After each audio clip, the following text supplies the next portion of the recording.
Assalamualaikum warahmatullahi wabarakatuh. Anak-anak, perkenalkan nama saya Bapak Saiful Kohar, bisa dipanggil dengan Pak Kohar. Saya adalah salah satu guru IPA yang ada di SMP MTS Muhammadiyah Kota Surabaya.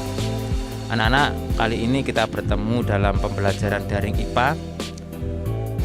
Sebelum lebih jauh kita belajar di IPA, yakni di sistem peredaran darah pada manusia, pada kesempatan ini saya mengajak kepada seluruhnya, karena saat ini kita sedang diuji oleh Allah berupa pandemi COVID-19, maka dari itu saya mengajak perkuat amal ibadah kita, utamanya adalah ibadah sholat wajib kita dan juga ibadah sholat sunnah, bisa sholat sunnah tahajud atau sholat duha atau yang lainnya.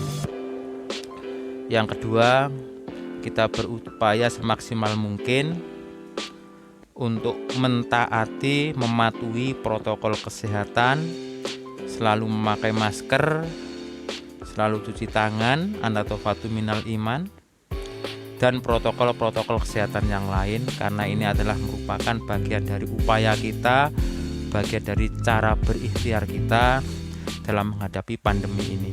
Dan mudah-mudahan Allah segera mengangkat pandemi ini dari muka bumi, utamanya dari negara kita, negara Indonesia tercinta ini. Baiklah, kita masuk pada pembelajaran kita. Kita belajar bersama, yakni kita saat ini belajar sistem peredaran darah pada manusia.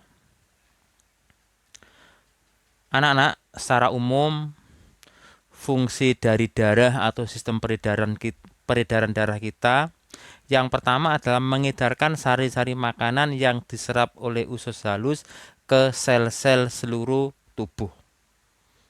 Sehingga sistem peredaran darah ini juga bisa disebut dengan sistem transportasi, bisa juga disebut dengan sistem sirkulasi.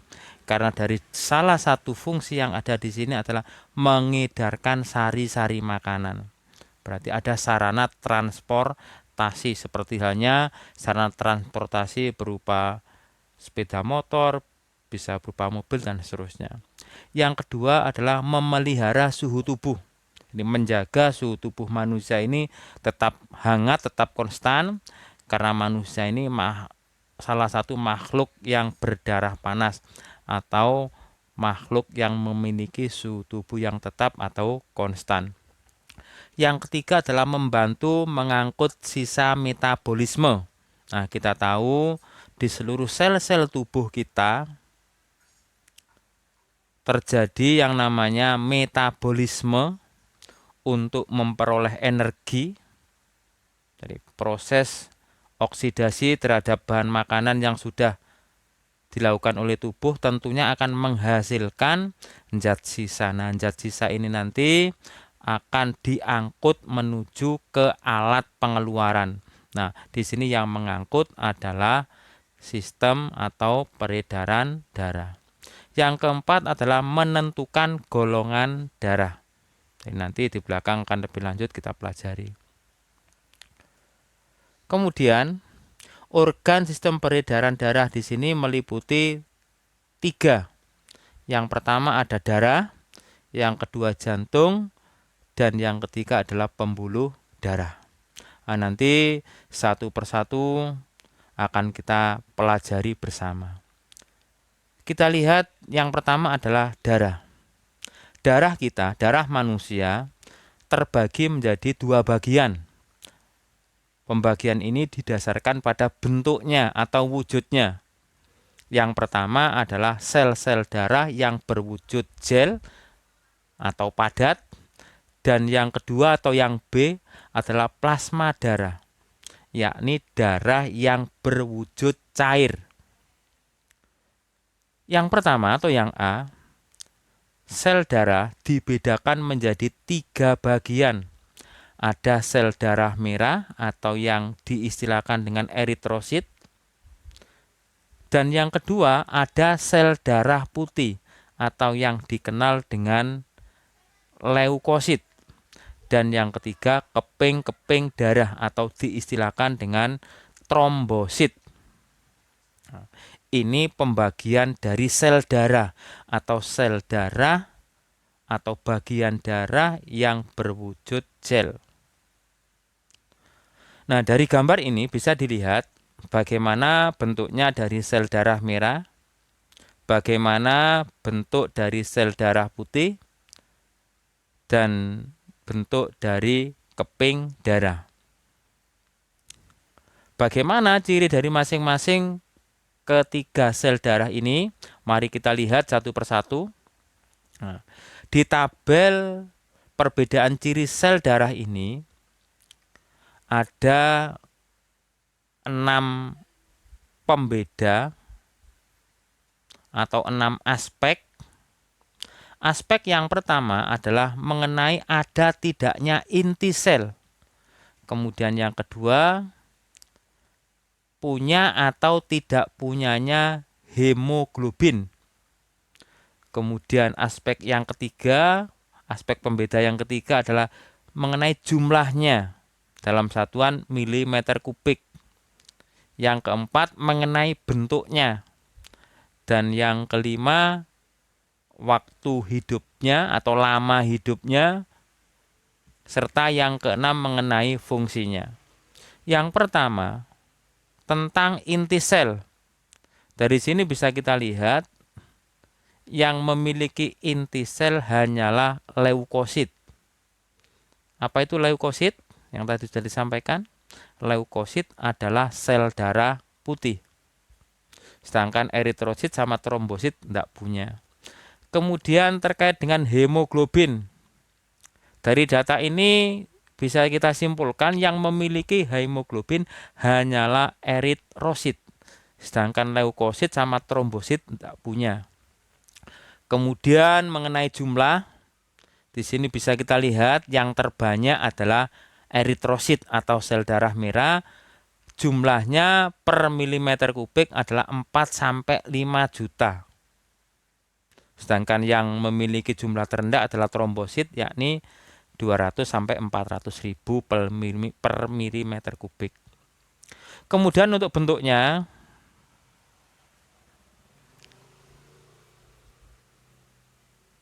untuk eritrosit bentuknya bikonkav, leukosit bervariasi atau dapat atau bisa berubah-ubah. Sedangkan kalau trombosit bentuknya tidak beraturan. Lama hidup atau waktu hidupnya, di sini yang terbanyak adalah yang leukosit, yakni 100-300 hari.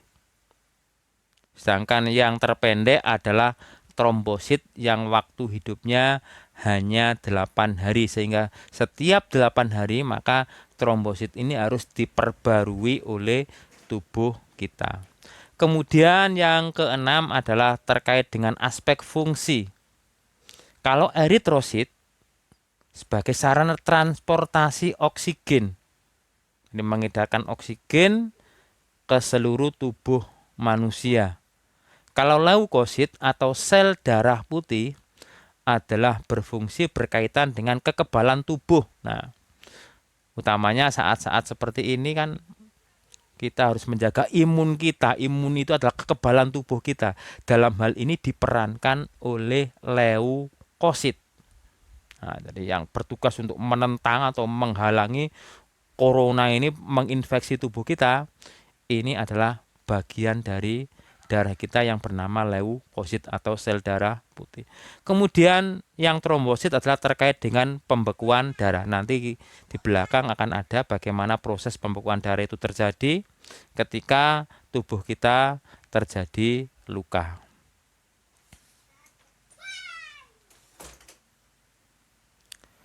Kemudian yang berikutnya adalah berkaitan dengan plasma darah. Jadi ini adalah bagian darah yang berwujud cair. Jadi yang berwujud padat tadi adalah sel darah. Ada eritrosit, ada leukosit, ada trombosit. Nah, sekarang adalah bagian darah yang berwujud cair atau plasma. Plasma darah adalah cairan berwarna kekuningan yang bertugas membawa sel darah. Ini juga masuk kategori transportasi. Adapun peran utama dari plasma darah adalah membawa nutrisi atau sari-sari makanan, membawa hormon, ya, dan protein ke bagian tubuh yang membutuhkan. Sehingga tadi di awal sudah disampaikan bahwa sistem peredaran darah ini juga bisa disebut sistem transportasi, karena memang secara umum peran dari darah atau plasma darah ini adalah mengangkut sesuatu zat beredar di seluruh tubuh manusia. Anak-anak, yang kedua, jadi organ yang pertama tadi satu persatu sudah kita bahas, yakni mengenai darah. Sekarang organ yang kedua yang berperan di sistem peredaran darah adalah jantung. Saya yakin dan percaya anak-anak sudah tahu di mana letak jantung. Jantung kita terletak di dalam rongga dada agak ke sebelah kiri dengan ukuran kurang lebih 1 kepalan tangan kiri manusia. Nah, ini adalah posisi jantung. Jadi terletak di dalam rongga dada agak ke sebelah kiri. Ini tampak dari depan seperti itu. Kemudian bagian yang kanan itu tampak dari belakang. Jantung kita atau jantung manusia terdiri dari 4 ruang. 2 serambi dan 2 bilik. Jadi ada serambi kanan, ada serambi kiri. Serambi diistilahkan dengan istilah atrium.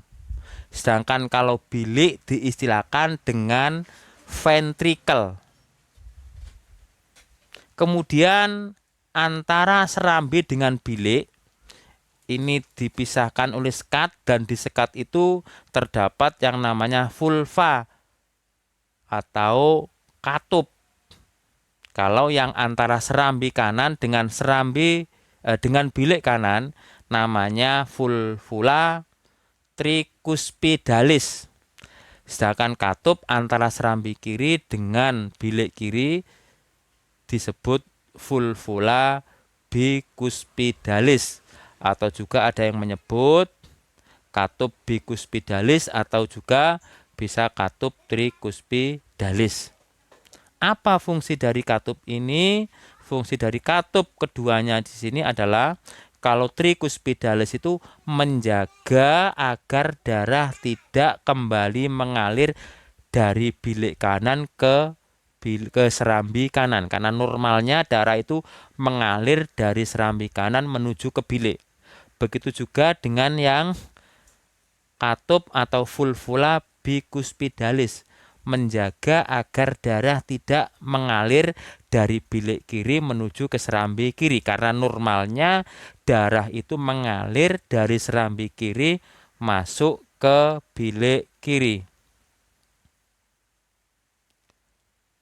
Itu fungsi dari katup. Nah, dari gambar ini kalau kita lihat, serambi kanan sama bilik kanan ini berwarna biru. Sedangkan serambi kiri dan bilik kiri itu berwarna merah atau dikasih warna merah. Kira-kira ada yang tahu maksudnya apa? Nah, maksud dari warna ini adalah terkait dengan kaya tidaknya oksigen atau karbon dioksida. Yang merah itu artinya darah yang berada pada ruangan tersebut, ruangan jantung tersebut, kaya dengan oksigen, miskin karbon dioksida, atau jumlah oksigen lebih banyak dari jumlah karbon dioksida. Sedangkan yang berwarna biru itu adalah menunjukkan, menggambarkan bahwa darah di situ adalah kaya dengan karbon dioksida. Berarti dari sini dapat kita kasih garis bawah bahwa serambi kanan dan bilik kanan itu adalah darahnya kaya dengan karbon dioksida. Sedangkan kalau yang serambi kiri dan bilik kiri itu darahnya kaya dengan oksigen. Itu berkaitan dengan warna yang ada pada gambar ini. Selanjutnya, alur terjadinya tekanan darah. Diawali dengan kontraksi otot-otot bilik jantung. Ya. Jadi ketika bilik jantung itu berkontraksi yang diakibatkan oleh otot-otot bilik menyebabkan tekanan pada bilik kiri jantung. Nah, setelah itu diteruskan ke pembuluh nadi sehingga dapat dirasakan pada dinding pembuluh nadi dan selanjutnya bisa dirasakan, dan ini dikatakan denyut nadi. Biasanya kalau kita katakanlah suatu saat kita sakit kemudian ke dokter, maka biasanya itu kadang-kadang belum sampai alatnya itu kita diminta untuk tangan kiri kita untuk diraba daerah pergelangan tangan untuk mengetahui adanya denyut nadi atau denyut jantung. Nah, ini terjadinya alur dari atau alur terjadinya tekanan darah dalam tubuh kita. Anak-anak, di dalam jantung itu sendiri terjadi berbagai aliran. Ini aliran darah di dalam jantung. Serambi kanan ini menerima darah yang kaya dengan karbon dioksida dari seluruh tubuh. Nah, jadi tubuh bagian atas dan tubuh bagian bawah, atau di gambar ini disebut pembuluh balik besar bawah dan pembuluh balik besar atas. Setelah itu masuk ke serambi kanan mengalir menuju ke bilik kanan, dan selanjutnya bilik kanan ini akan memompa darah menuju ke paru-paru, tentunya melalui arteri paru-paru atau arteri pulmonalis. Jadi aliran darah itu diawali dari serambi kanan, mengalir dipompa menuju ke bilik kanan, dari bilik kanan dipompa atau dialirkan menuju ke paru-paru kanan dan paru-paru kiri. Kemudian untuk bilik kanan itu darah diawali dari serambi kiri. Maaf ya, jadi untuk yang kiri diawali dari serambi kiri. Serambi kiri ini menerima darah dari paru-paru kanan dan paru-paru kiri. Kemudian serambi kiri ini mengalirkan atau memompa darah menuju ke bilik kiri. Selanjutnya bilik kiri ini akan memompa atau mengalirkan darah menuju ke seluruh tubuh. Ya. Jadi awal dari peredaran darah ke seluruh tubuh adalah berawal dari bilik kiri. Jadi bilik kiri memompa darah ini ke seluruh tubuh bagian atas, tubuh bagian bawah. Selanjutnya dari seluruh tubuh darah akan kembali lagi ke jantung menuju ke serambi kanan dipompa ke bilik kanan dipompa ke paru-paru, dari paru-paru masuk ke serambi kiri lagi, kemudian dari serambi kiri masuk ke bilik kiri dan beredar lagi ke seluruh tubuh. Ini aliran darah yang terjadi dalam jantung manusia. Nah, ini juga sama gambar ini. Jadi menunjukkan proses aliran darah yang terjadi di jantung kita. Kemudian yang ketiga, jadi organ yang ketiga dari sistem peredaran darah adalah pembuluh darah. Kalau yang pertama tadi apa? Adalah darah ya. Pertama darah, yang kedua adalah jantung, dan yang ketiga adalah pembuluh darah. Nah, pembuluh darah ini macamnya ada 3. Yang A, ada pembuluh nadi yang diistilahkan dengan arteri. Kemudian yang B, pembuluh balik yang diistilahkan dengan vena. Sedangkan yang C, pembuluh kapiler. Ini bisa dilihat di gambar ini ya.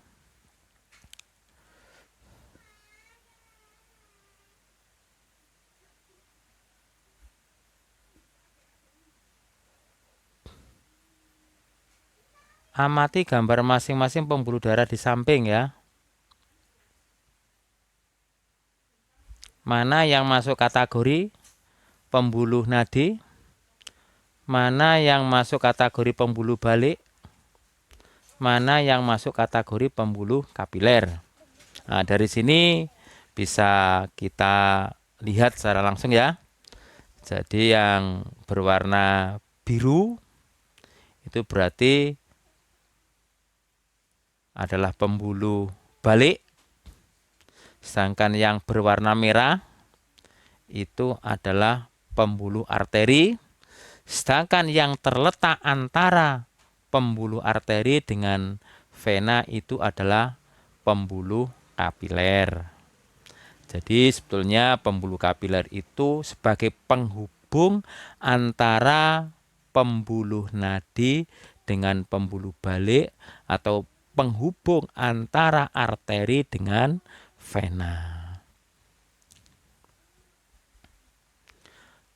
Kemudian perbedaan pembuluh nadi dan vena. Di sini ada 5 aspek. Aspek yang pertama berkaitan dengan letak. Aspek yang kedua adalah berkaitan dengan denyut. Dan yang ketiga adalah berkaitan dengan elastisitas. Sedangkan yang keempat adalah mengenai aliran darahnya atau alirannya. Dan yang kelima adalah katupnya. Yang pertama berkaitan dengan letak. Nadi itu agak tersembunyi, jadi jauh dari permukaan tubuh. Sedangkan kalau vena itu dekat dengan permukaan tubuh atau permukaan kulit sehingga bisa terlihat. Itu bisa kita lihat di kulit kita. Itu yang warnanya agak kebiru-biruan itu adalah pembuluh vena atau pembuluh balik. Jadi bukan otot, itu bukan otot ya. Jadi yang kelihatan biru-biru itu bukan otot, tapi adalah pembuluh darah balik. Kemudian yang kedua, kalau nadi denyutnya terasa karena aliran darahnya berasal dari jantung, tepatnya berasal dari bilik kiri. Jadi denyutnya masih terasa. Sedangkan kalau yang vena atau pembuluh balik, denyutnya tidak terasa. Kemudian kalau arteri, elastisitasnya sangat tinggi. Sedangkan kalau vena ini rendah. Kemudian yang keempat berkait dengan aliran. Kalau nadi ini alirannya adalah meninggalkan jantung. Ya, jadi bilik kiri memompa darah menuju ke seluruh tubuh melalui pembuluh nadi ya, atau arteri. Sedangkan kalau vena alirannya adalah menuju ke jantung.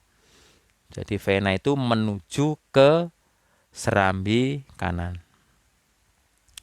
Sedangkan kalau berkaitan dengan aspek yang kelima yakni katup, untuk nadi atau arteri jumlah katupnya 1.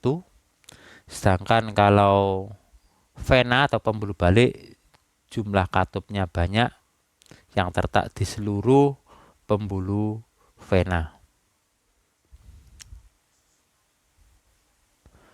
Kemudian yang berikutnya anak-anak, kita masuk di sistem peredaran darah kita, ya di sistemnya. Ada disilakan dengan sistem peredaran darah kecil, ada sistem peredaran darah besar, dan yang ketiga sistem peredaran darah di jantung atau sistem koronaria. Untuk sistem peredaran darah kecil ini diawali dari jantung, tepatnya adalah jantung dari bilik kanan. Jadi bilik kanan ini memompa darah menuju ke paru-paru. Jadi melalui arteri paru-paru kanan dan arteri paru-paru kiri. Kemudian setelah mengalir ke paru-paru, di paru-paru ini karbon dioksida dilepaskan, kemudian darah kembali mengalir menuju ke jantung dengan membawa oksigen. Jadi ketika darah mengalir dari bilik kanan, dari bilik kanan menuju ke paru-paru itu, aliran darah adalah darah yang kaya dengan karbon dioksida. Sedangkan ketika darah kembali ke jantung yang berasal dari paru-paru yang melalui vena pulmonalis, itu adalah darahnya kaya dengan oksigen. Jadi yang diberi warna biru atau arteri paru-paru itu berarti darahnya kaya dengan karbon dioksida, sedangkan vena pulmonalis atau aliran darah yang dari paru-paru ke jantung, tepatnya ke serambi kiri, itu adalah darah kaya dengan oksigen. Jadi kalau dibuat ringkasan begitu ya, peredaran darah kecil itu diawali dari jantung atau bilik kanan, mengalir menuju ke paru-paru melalui arteri paru-paru, kemudian dari paru-paru mengalir menuju ke serambi kiri melalui vena pulmonalis. Nah, ini urutan sistem peredaran darah kecil pada manusia. Nah, ini adalah peredaran darah kecil yang tadi sudah saya sampaikan ya di awal, kita lewati ya. Ini masih sama, ini adalah terkait dengan peredaran darah kecil. Kemudian yang berikutnya ini adalah sistem peredaran darah besar. Nah, jadi sistem peredaran darah besar ini diawali dari bilik kiri. Jadi bilik kiri memompa darah menuju ke seluruh tubuh melalui aorta. Aorta itu adalah pembuluh nadi besar yang keluar dari jantung, tepatnya dari bilik kiri. Dipompa menuju ke tubuh bagian atas, dipompa menuju ke bagian tubuh bawah. Ya, jadi ada yang menuju ke sel-sel atau pembuluh darah yang di jantung. Kemudian ada yang di diafragma, kemudian ada yang di daerah saluran pencernaan di usus, atau yang dikenal dengan kapiler bagian bawah tubuh. Kemudian dari bagian bawah tubuh atas, bagian dari tubuh bawah, ini kembali alirannya menuju ke jantung. Ini bisa dibedakan yang berwarna merah dengan yang berwarna biru. Jadi kalau yang berwarna merah itu berarti darah yang keluar dari jantung menuju ke seluruh tubuh itu kaya dengan oksigen. Sedangkan kalau pembuluh darah yang diberi warna biru itu berarti darah yang mengalir itu kaya dengan karbon dioksida ya. Jadi untuk memudahkan anak-anak untuk membedakan mana yang aliran darah meninggalkan jantung, mana aliran darah atau pembuluh darah yang menuju ke jantung. Jadi kalau dibuat ya, kalau skema ya, untuk peredaran darah besar itu dari jantung seluruh tubuh kembali ke jantung, atau dari jantung dalam kurung ya bilik kiri beredar ke seluruh tubuh melalui pembuluh nadi, menyebar ke seluruh pembuluh kapiler bagian atas tubuh dan bagian bawah tubuh, dan kembali mengalir ke jantung melalui pembuluh balik atau vena, tepatnya masuk ke serambi kanan. Itu urutan sistem peredaran darah besar pada manusia. Ini penjelasan dari peredaran darah besar pada manusia secara rinci. Nanti anak-anak bisa membacanya sendiri ya, bisa dibaca secara rinci karena kita dibatasi oleh waktu. Kemudian kita masuk di skema proses pembekuan darah. Jadi tadi di awal ketika kita belajar terkait dengan sel-sel darah, salah satu dari sel darah diistilahkan dengan trombosit atau keping-keping darah. Nah, di sini peran dari trombosit atau keping darah adalah melakukan proses pembekuan darah manakala bagian dari tubuh kita itu terjadi luka, misalnya kesayat pisau misalnya ya. Misalnya di jari kita kena pisau atau kena jarum, maka biasanya itu akan mengeluarkan darah. Nah, tentunya darah ini tidak selamanya keluar terus, tapi kita berusaha untuk menyumbatnya. Nah, secara otomatis di darah itu sendiri terjadi proses pembekuan darah yang dilakukan oleh trombosit, tapi tentunya butuh proses. Ya, jadi butuh proses sehingga tidak terus-menerus darah itu mengalir menuju keluar tubuh gara-gara luka itu. Bab ini kalau sampai terjadi, maka kita lama-kelamaan akan kehabisan darah. Prosesnya yang pertama adalah trombosit. Ketika trombosit ini pecah karena kena pisau atau kena jarum, maka trombosit ini akan mengeluarkan trombokinase. Nah, selanjutnya trombokinase ini akan mempengaruhi kerja dari protrombin dengan bantuan vitamin K sama ion kalsium akan membentuk protrombin menjadi trombin. Nah, selanjutnya trombin ini akan mempengaruhi fibrinogen yang ada di plasma darah untuk membentuk benang-benang fibrin. Jadi benang-benang fibrin ini nantilah yang menutup lukanya, yang membekukan darah sehingga darah ini berhenti mengalir. Sehingga kadang-kadang proses terbentuknya fibrin ini agak lama, ini tergantung pada tiap orang itu berbeda ya, sehingga dari dunia kesehatan misalnya memunculkan perban atau mungkin ada Hansaplast atau apa itu ya, yang sifatnya adalah membantu proses bagaimana caranya agar darah ini tidak mengalir, jadi atau cepat mampet kalau dalam bahasa Jawa ya, jadi cepat berhenti alirannya karena memang pada saat itu kita tertusuk jarum atau mungkin terkena pisau. Ini berkaitan dengan proses pembekuan darah.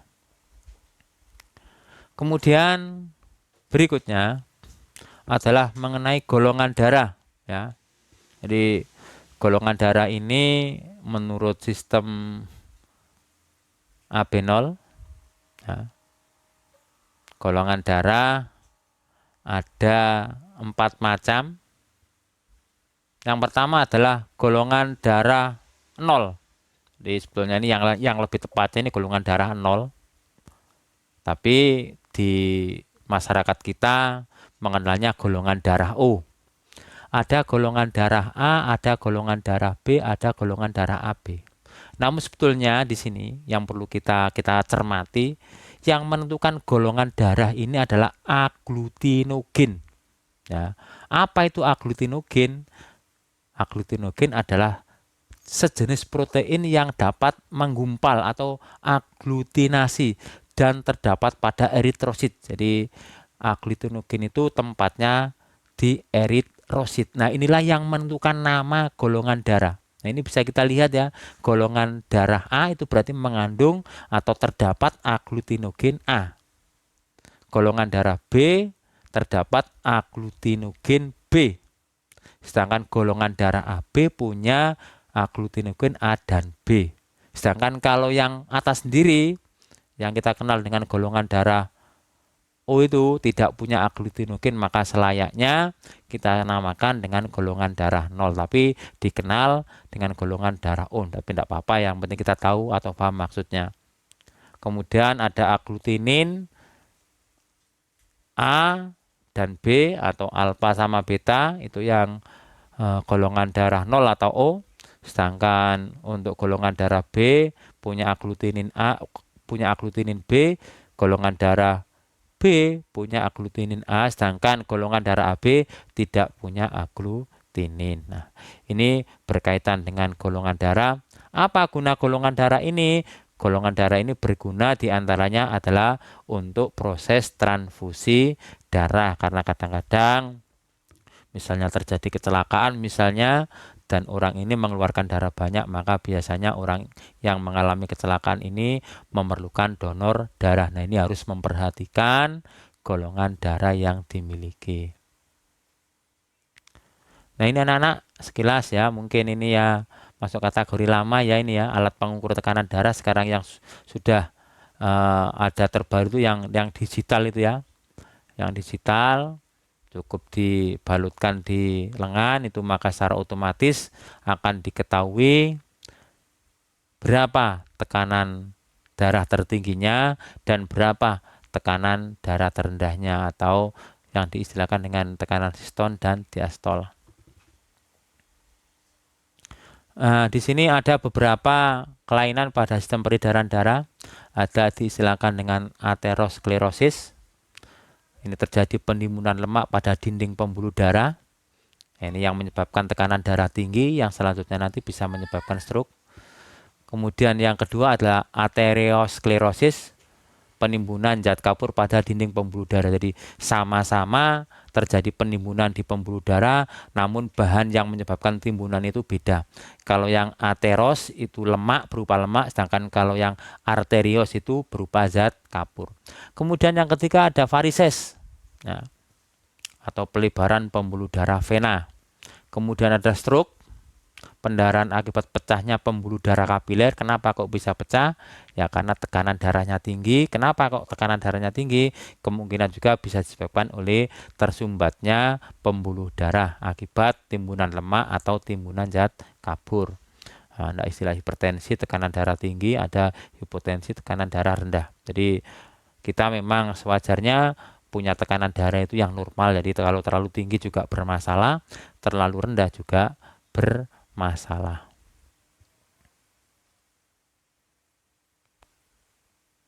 Nah, ini gambar dari aterosklerosis, timbunannya berupa lemak ya, dari pembuluh darah yang tertimbun lemak.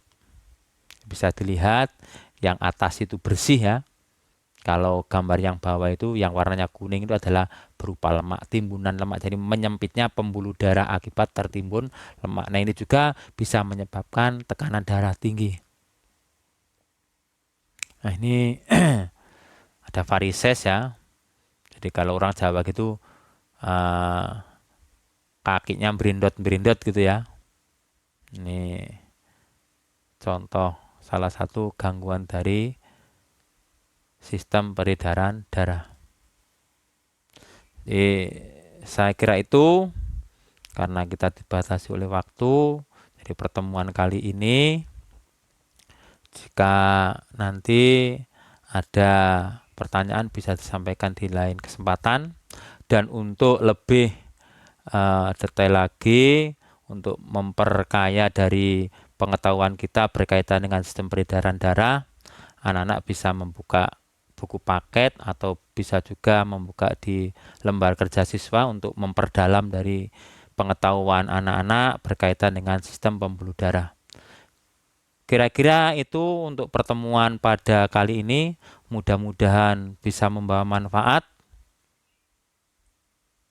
Kita akhiri dengan membaca hamdalah, alhamdulillahirabbil alamin, dan saya akhiri dengan ucapan wassalamualaikum warahmatullahi wabarakatuh.